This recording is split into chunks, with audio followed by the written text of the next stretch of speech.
ایک بزرگ سے کسی نے سوال کیا، انسان سے بندہ بنانے کا نسخہ کیا ہے؟ بزرگ نے زمین سے چھوٹی سی ٹہنی اٹھائی اور فرش پر رگڑ کر بولے، اپنی خواہشوں کو کبھی اپنے قدموں سے آگے نہ نکلنے دو۔ جو مل گیا ہے اس پر شکر کرو، جو تم سے چھن گیا ہے اس پر کبھی افسوس نہ کرو۔ جو مانگ لے اس کو دے دو، جو بھول جائے اس سے بھول جاؤ۔ دنیا میں بے سامان آئے تھے، بے سامان ہی واپس جاؤ گے۔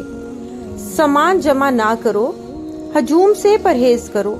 تنہائی کو ساتھی بناؤ، جسے خدا ڈیل دے رہا ہو اس کا کبھی احتساب نہ کرو۔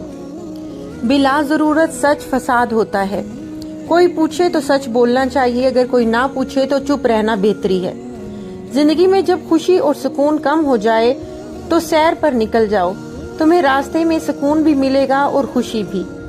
دینے میں خوشی ہے، وصول کرنے میں ہمیشہ غم ہی غم ہے۔ دولت کو روکو گے تو خود بھی رک جاؤ گے، چوروں میں رہو گے تو چور ہی بن جاؤ گے۔ اللہ راضی رہے گا تو جگ راضی رہے گا، وہ ناراض ہوگا تو نعمتوں سے خوشبو اڑ جائے گی۔ سادھوؤں میں بیٹھو گے تو اندر کا سادھو جاگ جائے گا۔ تم جب عزیزوں، رشتہ داروں، اولاد اور دوستوں سے چڑھنے لگو تو جان لو اللہ تم سے ناراض ہے، اور تم جب اپنے دل میں دشمنوں کے لیے رحم محسوس کرنے لگو تو سمجھ لو تمہارا خالق تم سے راضی ہے۔ ہجرت کرنے والا کبھی گھاٹے میں نہیں رہتا۔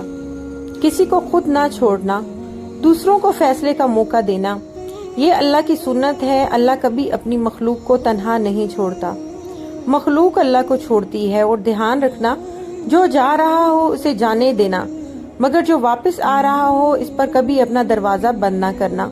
یہ بھی اللہ کی ہی ایک عادت ہے، اللہ واپس آنے والوں کے لیے ہمیشہ اپنا دروازہ کھلا رکھتا ہے۔